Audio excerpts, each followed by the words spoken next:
디몬 작가는 연출을 잘하는 작가입니다. 수도 없이 쓰여온 소재로 평범한 드라마를 써내렸고 어정쩡한 결말을 내지만 사람들은 그의 작품에 감동했으니까요. 디몬 작가의 신작 에리타는 전작인 데이빗의 완결 9개월 만에 끝난 인간 3부작의 두 번째 이야기입니다. 사람이란 무엇인가라는 공통된 의문점에서 시작하여 각기 다른 소재로 연재되는 연작이고 전작인 데이빗이 워낙 대성공을 거둔 만큼 이번 작품은 상당히 데이빗의 영향을 많이 받은 듯 보여요. 안티테즈라는 방식으로 진행하는 듯 보입니다. 에리타를 안 보신 분들을 위해 스토리를 간략하게 설명해드리고 싶은데 사실 에리타의 스토리는 말로 표현한다고 설명될까 싶습니다. 전작인 데이빗은 사건을 나열하는 것만으로 요약을 할 수 있었지만 에리타는 스토리랄 게 크게 없습니다. 오히려 설정을 정리하는 것에 가깝지 않을까 싶어요. 그래도 간략하게 정리하고 가보죠. 일단 인류는 싸그리 멸망하고 시작합니다. 포르딘이라는 물질을 만다가 변종 포르딘이 퍼져서 인간은 멸종합니다. 포르딘은 원래 인간 세포의 향상성을 유지시켜서 장기나 신체를 언제나 건강하게 유지시켜주는 신의 물질이지만 변종 포르딘은 세포 관을 촉진해서 모든 생물은 절멸하거나 포르딘 괴물이 됩니다. 이런 세상에 두 존재가 있습니다. 에리타 그리고 가온.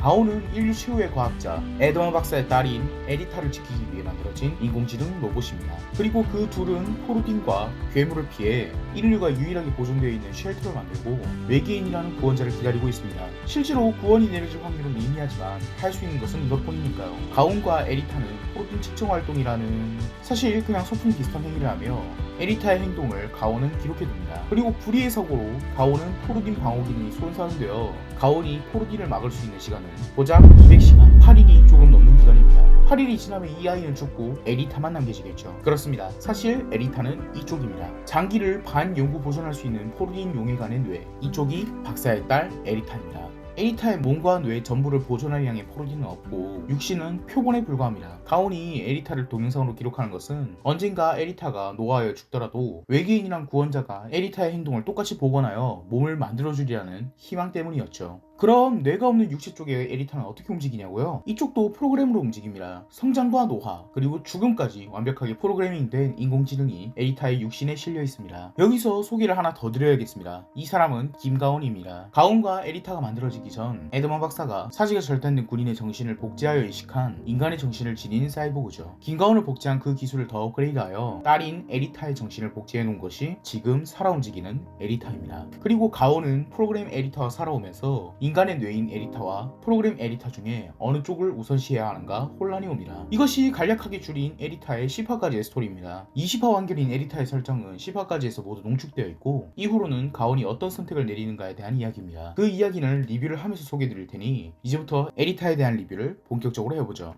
첫마디에서도 말했지만 디몬은 진부한 소재, 진부한 클리셰들을 많이 사용합니다. 사소한 것 하나하나까지 어디서 봤다 싶은 것들이죠. 작품이 매력이 없다는 소리는 아닙니다만 독창적인 작품이라고 부를 수는 없다는 이야기입니다. 가장 중요한 로봇과 인간 사이의 고뇌는 인공지능이 본격적으로 화두가 된 알파고 사건, 2016년 훨씬 이전인 1968년에 안드로이드는 전기양의 꿈을 꾸는가 에서도 거의 정립된 장르고 이 장르의 완성은 2001년작 스필버그의 AI에서 이미 되었으며 그 이후로는 아일랜드 같은 망작에서도 인간 정신에 대한 복제 같은 담론이 쓰일 정도이니 절대 신선한 소재라고 표현할 수는 없죠. 캐릭터는 어떤가요? 캐릭터도 진부하죠. 저는 에리타를 보면서 온갖 할리우드 영화들이 생각났어요. 아이와 보호자가 나오는 작품들은 이미 클리셰로 전사와 아이라고도 불리고 특히 보호 본능이 극한으로 발현되는 소녀와 마초이즘이 결합된 아저씨가 나오는 장르는 레옹 이후로는 흥행 보증수표에 가깝습니다. 가온에는 성별이 없지만 포스트 아포칼립스라는 점과 가온의 정신이 계속 흔들리고 있다는 점에서 아저씨와 소녀에 가깝겠네요. 그리고 이런 장르는 결말에 보호자에게 아이와 무언가 중에 선택하라는 압박을 넣는 경우가 많고 이런 장르의 대표격인 라스트 오브 어스에서는 아저씨 쪽인 조엘 밀러는 인류 모두가 멸종하더라도 소녀 엘리를 구하는 선택을 하죠. 덕분에 저는 이 작품을 9화쯤 읽었을 때 이미 결말을 예측했답니다. 클리셰잖아요? 중간에 김가온이라는 캐릭터가 난입하긴 하지만 결국 김가온은 가온의 정신을 흔들어 놓는 역할밖에 하지 않습니다. 큰 의미가 있는 캐릭터는 아니라는 것이죠. 이 이야기는 추후회하도록 하죠. 하지만 이 작품은 이야기를 풀어나가면서 클리셰를 사용하면서도 의외의 영역을 찌릅니다. SF와 인간 존재를 고뇌하는 작품은 거의 무조건 대비가 나와야 합니다. 안드로이드는 전기양을 꿈꾸는가만 보아도 안드로이드를 무차별적으로 사용하는 인간적인 인간과 불쌍하게 희생당하는 비인간적인 안드로이드 사이에서 어떤 것이 진짜냐라는 도발적인 지분을 남기죠. 하지만 이 작품은 그렇지 않습니다. 전작인 데이빗에서는 도발적으로 돼지를 인간에 갖다 대는 시도를 했다고 했죠. 인간성이라는 것이 얼마나 가늠하기 어려우면서 무의미한 것인지 설명했죠. 하지만 이 작품은 인간을 어느 곳에도 대입하지 않습니다. 왜일까요? 이 작품에는 인간이라고 부를 수 있는 것이 없습니다. 인공지능 로봇 가온, 인간의 정신을 복제한 프로그램을 가진 김가온, 그리고 거기에 육신까지 더한 프로그램 에리타, 그리고 뇌뿐인 에리타. 진부하다고 상당히 깠지만 이 부분과는 극찬을 아낄 수 없습니다. 이런 시도는 정말로 처음이었기 때문이죠. 인간성이 무엇인가라는 고뇌를 하면서 작품에 인간이 안 나온다는 것이 굉장히 도발적이었습니다. 데이비스도 느꼈지만 이 작가는 도발이 람머스급이에요. 어떤 이들은 인간의 뇌가 있는데 인간 아니냐? 라고 말할 수도 있겠지만 작품을 읽으면서 우리는 인간의 뇌에는 아무 관심도 안 두게 됩니다. 그 이유는 무엇일까요?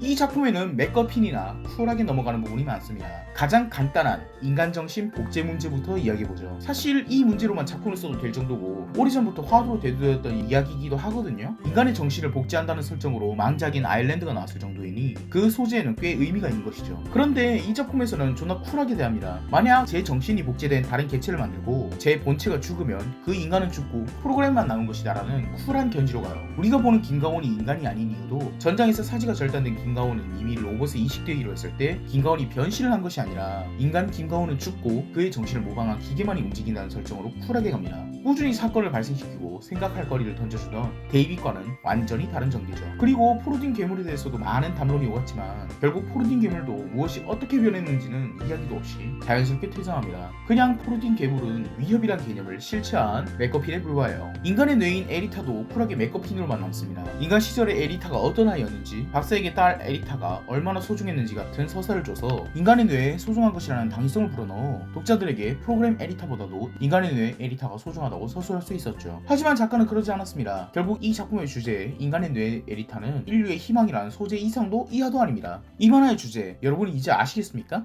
이 만화에서는 데이비가 달리 에리타의 인간성을 변호할 생각도 없어 보입니다. 가온이 자신과 함께하던 에리타를 소중하게 여기게 된 건지 에리타가 인간처럼 보이기 때문에 그릇된 선택을 할까봐 한 가지 실험을 합니다. 인공지능 가온이 에리타를 완벽하게 따라할 수 있는가? 라는 비꼬아낸 튜링 테스트라고 보면 됩니다. 튜링 테스트가 뭡니까? 인간이 내가 대화하고 있는 것이 인공지능인지 인간인지 구분을 못한다면 지능이 있는 것으로 간주, 더 나아가 인공지능과 인간은 구분할 수 없다는 실험이죠. 지금까지 이 테스트를 통과한 인공지능은 하나도 없었습니다. 가온이 에리타를 테스트하는 것은 정확히 반대입니다. 만약 에리타가 인간이라면 가온 같은 프로그램은 에리타의 행동 패턴을 읽어낼 수 없을 것이지만 에리타가 프로그램이라면 알고리즘을 분석해서 똑같은 행동을 할 수 있겠죠. 가온은 에리타에게 이 실험을 하고 가온은 완벽하게 에리타의 행동을 예측합니다. 에리타는 인간이 아닙니다. 기계가 완벽하게 예측할 수 있는 프로그램에 불과하죠. 어때요? 이제 에리타가 좀 낯설어 보입니까? 약간은 그럴지도 모르지만 본능적으로는 그렇지도 않죠. 오히려 가족 같던 가온에게 배신당한 에리타가 불쌍하죠. 대놓고 그 이야기를 하는 인물이 있습니다. 김가온이죠. 에리타가 프로그램이란 것을 본인에게 인지시키고 그녀를 버리겠다는 결정을 본인에게 보여주는 것이 무슨 의미가 있냐고 말하죠. 우리는 에리타가 프로그램에 불과한 존재임을 알면서도 김가온의 말에 공감하게 됩니다. 이 만화가 데이비스의 극단적인 안티테제라고 말했죠. 끊임없이 인간이라고 주장하는 데이빗과 자신이 인간이라고 얘기하지 않는 에리타, 죽고자 하던 길에서 발걸음을 돌린 데이빗과 살고 싶었지만 체념하게 된 에리타, 데이빗이 인간인지에 대해서는 의문점만 남기던 작가와 에리타가 인간이 아니라고 철저히 이야기하는 작가. 하지만 우리는 데이빗보다는 에리타의 동정심을 느끼게 되고 이런 결말에 도달하게 됩니다. 에리타가 인간이 아닌데 어쩌라고? 특히 이 주제는 결말에서 두드러지죠. 에리타는 에드먼 박사의 기술로 본인이 프로그램이란 것을 알게 됩니다. 그리고 에리타에게 자구책을 하나 주죠. 만약 가온이 지금까지와 다른 행동을 한다면 가온에게 장치를 붙이면 가온이 절대 복종할 것이다. 언젠가 가온이 에리타가 아닌 뇌 쪽을 선택했을 때 자신이 살고 싶다면 할 수 있는 유일한 방법이겠죠. 박사의 에리타에 대한 속죄를 넣어두고 가온에게 자신에게 남은 시간이 3일밖에 남지 않았다는 것을 듣습니다. 폭풍의 눈처럼 이 부분부터 결말까지는 너무나도 평화롭게 진행이 돼요. 하지만 마음은 달라졌죠. 에리타는 천진난만한 아이에서 자신의 죽음을 받아들여 하는 시한부로 가온은 에리타를 3일 뒤에 포기해야 되는 책임을 가진 로봇으로 바뀌고 지금까지 아껴뒀던 보존식품을 에리타에게 내주는 따스한 가온의 모습은 사형수에게 마지막 음식을 주는 것처럼 보이게 됩니다. 저는 푸딩이 이렇게 무서운 음식으로 보인 적이 없었어요. 그렇게 마지막 3일을 최대한 즐겁게 보내기 위해 그들은 소풍도 가고 경치도 보러 다니며 저마다의 생각은 엇갈리며 진행됩니다.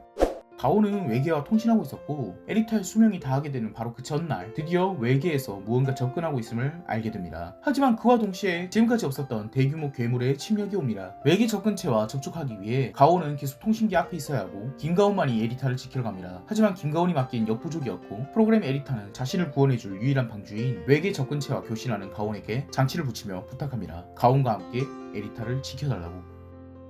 자신을 구원해줄 유일한 방법이 사라진 에리타는 가온과 마지막으로 1화에 나왔던 바다를 다시 보러 갑니다. 바다 앞에서 죽음에 대한 이야기를 나누고 에리타는 마지막으로 살고 싶다는 이야기를 합니다. 목숨이 하루도 남지 않은 상태입니다.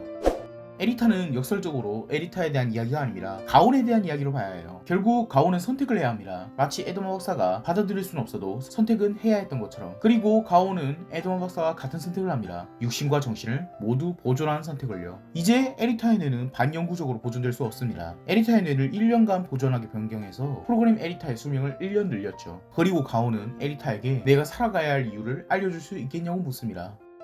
어떤가요? 유쾌한 엔딩인가요? 당연히 그렇지 않을 것입니다. 우리는 19화와 20화에서 죽음의 공포를 마주한 에리타를 봤고 만약 1년 안에 무슨 해결책을 찾지 못한다면 인류의 희망도 육신 에리타도 죽겠죠. 그렇게 에리타에게 또 죽음의 공포를 줘야 할지도 모를 이야기입니다. 하지만 이 이야기는 에리타에서 멀어졌습니다. 에리타가 인간인가? 혹은 에리타는 어떻게 될까? 이런 것들은 중요하지 않죠. 이제는 가온에 대한 이야기입니다. 우리는 가온의 선택을 봤습니다. 어정쩡하지만 어찌 보면 인간 에리타를 포기한 선택이죠. 작품의 흐름으로 보아 1년 내로 어떤 희망이 보이지 않는다면 아마 가온은 인간 에리타를 희생하는 방향으로 프로그램 에리타를 살리겠죠. 이미 가온에는 에리타가 있는 것으로 보이니까요. 하지만 우리는 가온의 선택에 아무런 이야기도 할 수 없습니다. 우리는 외계인이니까요. 작품의 외계인은 구원자의 역할을 하면서 작품에서는 독자에게 설명하는 역할을 합니다. 결국 가온이 계속 외계인에게 구원해달라고 한 것을 본 사람은 독자뿐이죠. 가온은 독자에게 무언가 해결책을 내려달라고 계속 이야기하지만 우리가 무엇을 해줄 수 있겠습니까? 심지어 우리는 에드먼 박사가 생각하는 것만큼 등장인물보다 우월하지도 않습니다. 작중 등장인물은 에리타를 프로그램으로 보고 있지만 독자는 인간처럼 느끼니까요. 결국 우리는 등장인물보다 우월하지도 답을 내려주지도 못하지만 가온은 우리에게 계속 답을 갈구합니다. 그리고 마지막에 가온은 우리에게 이야기하죠. 사실 당신들 에게 답을 바라지 않았다. 이건 그저 인정받고 싶었던 것뿐이었다. 내 결정에 자신이 없었지만 이제는 여러분이 우리의 존재를 인정하지 않을지라도 이제 스스로를 믿겠다고. 우리는 가온의 선택이 찝찝하거나 슬프더라도 개입할 수 없습니다. 결정은 가온이 내렸고 우리는 가온에게 아무것도 제시해줄 수 없으니까요. 사람이 아닌 존재들이 셋이 있고 사람이 될 수 있는 존재가 하나 있습니다. 우리는 사람이 아닌 존재를 사람이 아니라고 그의 존재를 인정하지 못합니다. 가온을 사람이라고 보는 분은 없겠죠. 하지만 가온의 선택은 사람의 선택이 아니지만 우리는 그에게 개입하지 않습니다. 오히려 존중받아야 합니다. 어때요? 처음에는 기계가 인간이 될 수 있는가에 대한 이야기처럼 보이지만 종국에는 우리가 인간은 아니지만 우리의 결정은 이렇다라는 표현입니다. 에드먼 박사조차 인간의 보존을 선택하든 너희들의 생존을 선택하든 마음대로 두겠다고 했는데 우리가 뭐라고 가온의 선택을 욕할 수 있을까요? 돌고 돌아 데이빗입니다. 에리타는 데이빗의 안티테제예요. 에리타는 데이빗에서 독자의 존재 가치를 완전히 부정해버립니다. 데이빗은 독자에게 데이빗을 인간으로 보시겠어요? 라는 결정을 위임한 작품으로 독자가 데이빗을 어떻게 볼 것인가에 대해 넌지시 화두만 주고 떠난 느낌이라며 에리타는 우리는 프로그램이지만 우리의 결정을 따를 것이다 라고 독자에게 판단할 여지를 안 줍니다. 덕분에 데이빗보다는 생각할 거리도 적고 화두도 적으며 사건 전개도 데이빗보다 훨씬 루즈합니다. 보면서 이게 20화 분량이나 할 이유가 있나 싶기도 했어요. 하지만 에리타는 작품으로서의 자기 완결성이 매우 뛰어납니다. 그리고 독자와의 새로운 관계를 제시했죠. 그저 지켜보는 사람이라는 새로운 롤을요. 이것은 꼬마비 작가가 종종 시도하던 방식이지만 과하게 난해했던 그의 방식보다 알기 쉬우면서 더 탄력감을 줍니다. 흔하디 흔한 소재, 흔한 캐릭터로 새로운 지평을 연 작품이라고 볼 수 있죠. 그리고 에리타는 데이빗보다 캐릭터의 중점을 두어 만들었습니다. 데이빗의 대화보다 에리타의 대화가 더 재밌고 정감나죠. 우리는 데이빗의 캐릭터들에는 분상이라는 느낌은 받지만 에리타의 캐릭터들에는 정이 들고 우리도 에리타를 아끼게 됩니다. 이번에는 데이빗과 완전히 다른 질문으로 끝을 내야겠습니다. 데이빗에서는 데이빗이 인간인가요? 로 끝났다면 에리타는 이 질문이겠죠. 그들의 모습을 잘 지켜보셨습니까? 에리타와 가온을 함께 지켜봐 주신 여러분들께 감사합니다.